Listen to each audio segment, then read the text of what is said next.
9월 23일 목요일 새벽 묵상 시간입니다.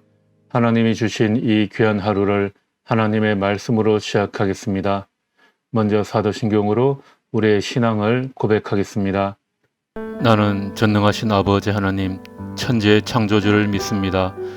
나는 그의 유일하신 아들, 우리 주 예수 그리스도를 믿습니다.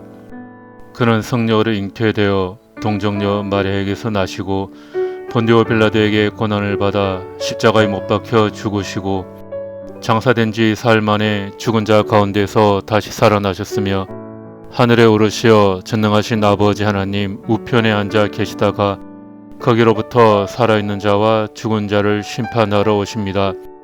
나는 성령을 믿으며 거룩한 공교회와 성도의 교제와 죄를 용서받는 것과 몸의 부활과 영생을 믿습니다. 아멘.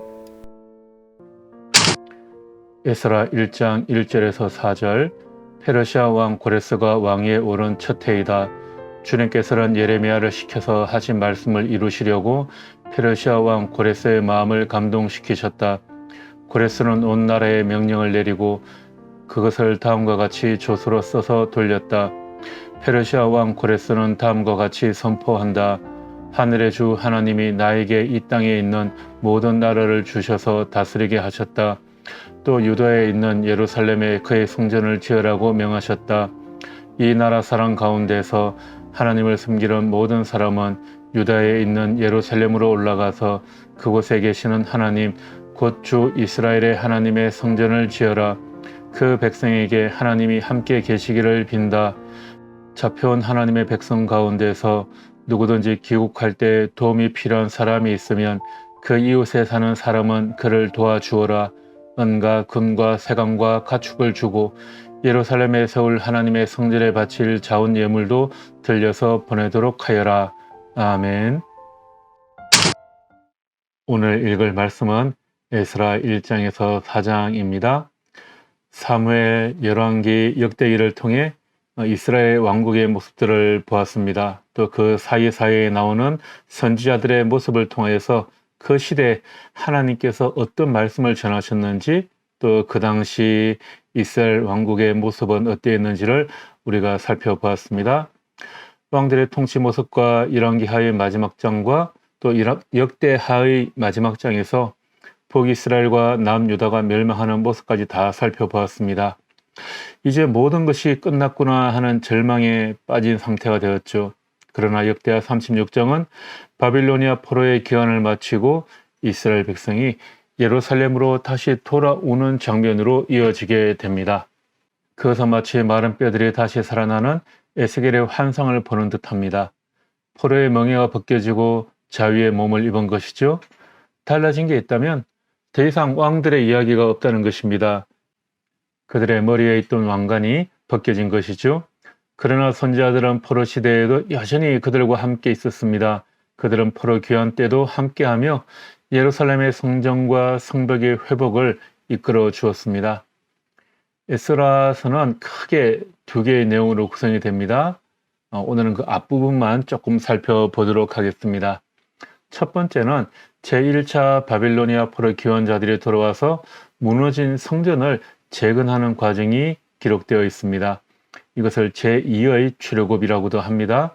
두 번째는 1차 포로 귀환자들이 돌아온 약 80년 후, 그러니까 스룹바벨 성전이 건축된 지 60년이 지난 제2차 포로 귀환자들이 돌아와서 재건된 성전에서 하나님의 백성답게 사는 삶의 회복이 기록되어 있습니다. 에스라 1장에서 6장에서 하나님께서 예레미야를 통해 말씀하신 대로 이스라엘 백성들이 바빌로니아의 포로로 끌려간 지 70년 만에 귀환하게 됩니다. 강력했던 바빌로니아 제국이 멸망하고 새로운 제국인 페르시아가 등장을 하게 되죠. 페르시아는 지금의 이란 지역이고요. 바빌로니아는 지금의 이라크 중심에 있던 국가입니다.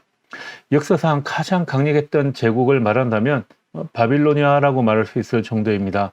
그만큼 정치와 경제, 문화와 예술, 점성술, 의학 등 여러 영역에서 뛰어난 왕국이었죠. 그런데 놀랍게도 가장 오랫동안 지속될 것처럼 보이던 이 바빌로니아 제국은 100년이 채 안 되는 짧은 시간에 멸망을 하게 됩니다. 그리고 새로운 제국인 페르시아가 일어나게 됩니다. 페르시아를 일으킨 첫 번째 왕인 고레스가 왕이 되던 해 그런 이스라엘 백성의 귀환을 명령하며 말합니다. 2절 3절 말씀, 페르시아 왕 고레스는 다음과 같이 선포한다. 하늘의 주 하나님이 나에게 이 땅에 있는 모든 나라를 주셔서 다스리게 하셨다. 또 유다에 있는 예루살렘에 그의 성전을 지으라고 명하셨다. 이 나라 사람 가운데서 하나님을 섬기는 모든 사람은 유다에 있는 예루살렘으로 올라가서 그곳에 계시는 하나님, 곧 주 이스라엘의 하나님의 성전을 지어라. 그 백성에게 하나님이 함께 계시기를 빈다. 그는 세상의 주권자가 누구인 줄 알았습니다. 또한 자신의 사명을 알았습니다. 하나님은 고레스가 세상에 오기 전 약 150년 전에 이사야 선지자를 통해서 미리 말씀하셨습니다. 뿐만 아니라 그는 성전 건축에 필요한 모든 재료를 공급하고 또 이전에 예루살렘 성전에서 옮겨왔던 성전의 보물도 다 가져가도록 하였습니다. 예레미야를 통해 말씀하신 대로 하나님은 그들의 모든 죄를 용서하시고 회복하십니다. 하나님은 신실하시고 긍휼이 많으시고 은혜로우신 하나님이십니다. 하나님께서는 이스라엘 백성을 위한 마스터 플랜을 가지고 계셨습니다. 그 놀라우신 하나님의 계획을 위해 나라들을 세우기도 하시고 또 패하기도 하시며 왕들을 세우기도 하시고 패하기도 하십니다. 하나님은 이렇게 역사의 주인이십니다. 기원전 536년에 총독 스룹바벨과 제사장 예수아가 포로 귀환자들 49,897명을 이끌고 예루살렘으로 들어와 무너진 성전을 건축하기 시작합니다. 그때 유다 땅에 살던 이방인들도 성전 재건에 동참하겠다고 요청을 합니다. 북이스라엘이 아시리아에 의해 멸망당했을 때 아시리아 왕이 이스라엘 사람들을 아시리아의 여러 지역으로 흩어지게 하지 않고 이방인을 북이스라엘 지역에 와서 살도록 했을 때 함께 옮겨와서 살던 사람들입니다. 그러나 그들은 성전 재건 동참에 거절당하게 됩니다. 그러자 그들은 성전 건축을 방해하기 시작합니다. 심지어 관리들에게 뇌물을 주어 건축 계획을 맡기도 하고요. 또한 이들은 고레스의 왕이 된 아수에로 왕에게 고발하는 편지를 보냅니다. 그래서 아수에로가 성전 건축을 금지하는 조서를 내리기도 합니다. 이런 반대에 부딪혀서 성전 건축은 기초만 놓은 후에 재건이 되지 않고 중단됩니다. 그리고 중단된 지 16년 만에 학계와 스가랴 선지자들의 격려로 다시 공사가 시작되죠. 이것을 알아차린 주변 사람들은 아수로에 이어 페르시아의 왕이 된 다리오에게 편지를 보내어 공사 중단을 명령해 주기를 요청합니다. 이번에 편지를 보낸 사람들은 이전보다 훨씬 신사적이었나 봅니다. 고레스가 건축을 허락한 것이 사실인지 확인을 해 달라는 그런 요청이었습니다. 다리오 왕은 문서 기록 보관소에서 고레스의 조서를 발견하고 오히려 성전 재건을 허락하는 그런 조서를 내리게 됩니다. 드디어 공사를 재개한 지 4년 후 포로 귀환 후 20년 만에 성전이 완공되었습니다. 성전이 봉헌되고 이스라엘 백성들은 유월절을 지키게 되었습니다. 솔로몬 성전이 파괴된 지 70년 만에 스룹바벨에 의해 성전이 지어지게 되었습니다. 하나님이 회복을 시작하실 때 우리가 해야 할 일은 바빌로니아를 떠나서 예루살렘을 향하여 가는 것입니다. 우리가 불안정을 감수하며 손때 묻은 바빌로니아를 떠날 수 있는 것은 하나님 한 분이 가장 확실한 분이시기 때문입니다. 그분 곁에 서면 확실합니다.